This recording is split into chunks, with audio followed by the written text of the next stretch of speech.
Hello guys, स्वागत है आपका मेरे भवन वाले ब्लॉग में। यानी कि मैं पहुंच चुकी हूँ भवन। मैंने अपना लास्ट ब्लॉग यहीं पे ख़त्म किया था। तो अब हम भवन से सिर्फ 1 किलोमीटर दूरी पर ही हैं और यहाँ का जो नज़ारा है, ऊपर से जो नीचे देखने पे नज़ारा दिख रहा है वो बहुत प्यारा है।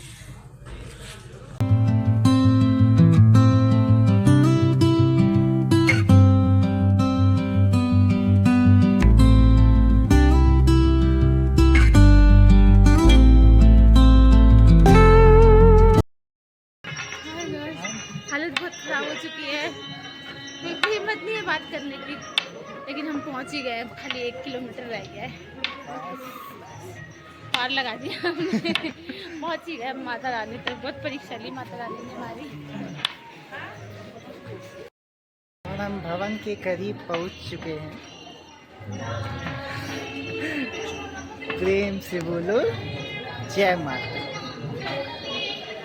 सब यहाँ पहुँचते ही हमने जो भवन का नज़ारा देखा है, भवन की जो लाइटिंग देखी है माता रानी के, इतना प्यारा लग रहा था। इसकी लाइटिंग जो थी वो बाबा चेंज हो रही थी, इतना सुंदर लग रहा था ना भवन। तो मेरा मन कर रहा था जल्दी से जल्दी बस हम वहाँ पहुँच जाएं कैसे ना कैसे करके।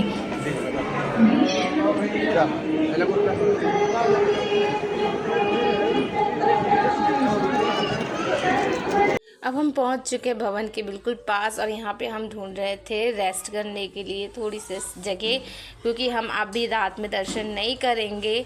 और रास्ते में पहुँचते पहुँचते जो डेकोरेशन हो रखी थी रास्ते में, जय माता दी लिखा हुआ था, ऊपर से फ्लावर्स वगैरह लगे हुए थे, वो बहुत सुंदर लग रहा था। क्योंकि नवरात्रि अभी ख़त्म ही हुए थे, इसलिए जो डेकोरेशन थी वो वहाँ पे एज इट इज़ वैसी ही थी।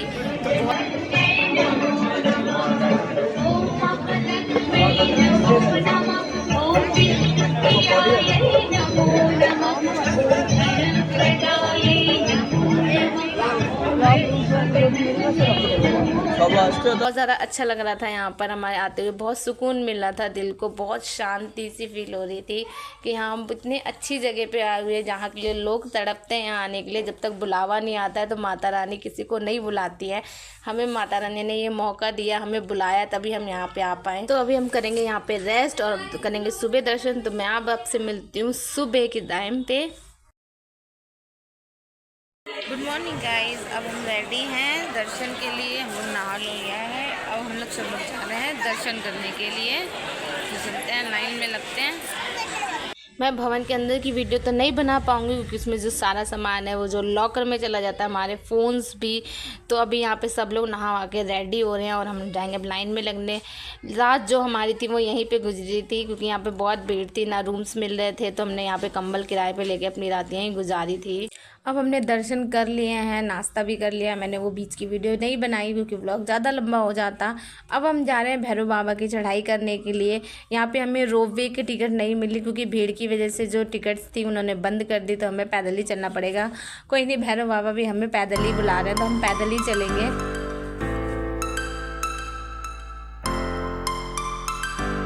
अब हम पहुंच चुके हैं भैरव बाबा के दरबार। तो यहाँ पे हम करेंगे भैरव बाबा के दर्शन। उससे पहले हमने यहाँ थोड़ी देर बैठे रेस्ट किया, क्योंकि जो भैरव जी की चढ़ाई होती है वो बहुत ही ज़्यादा ऊंची होती है भैया। यहाँ सबसे ज़्यादा कठिन होता है यहाँ पे चढ़ना। और यहाँ का जो व्यू था वो बहुत प्यारा लग रहा था। तो उससे पहले जब हम व्यू आपको दिखाएं, तब से पहले हम जाते हैं दर्शन करके आते हैं भैरव बाबा जी के, वरना माता रानी हमारी मनोकामना पूरी नहीं करेंगी। खत्म करने की खुशी नमकीन के साथ बड़ी मुश्किल में पार हुई है यात्रा।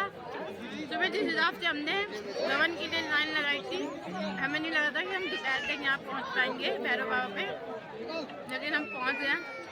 और जिनसे उम्मीद नहीं थी, जिनके लिए पालकी करने की कोशिश कर रहे थे, वो भी पहुँच गए। समझ सकते हो, सारे ढीले हो चुके हैं। ये पीछे भैरव बाबा का भवन है, ये हमारे अंशु। बाबू हम कहाँ पे आ गए? बताओ कहाँ पे आ गए? घूमने आ गए थे? कहते भैरव बाबा पे। कहाँ पे? भैरव बाबा पे क्या करने आए थे? तो जय जय एकदम जाऊंगी जो करके। हाँ, बाय बाय बाय बाय। तो माता रानी के भी दर्शन हो गए और भैरव बाबा के भी दर्शन हो गए। तो अब हम उतरेंगे नीचे और नीचे को उतरने के बाद ही मैं आपसे मिलूंगी। तो आपको मेरा ये ब्लॉग कैसा लगा तो मेरे वीडियो को लाइक ज़रूर करना और मेरे चैनल को सब्सक्राइब कर लेना। तब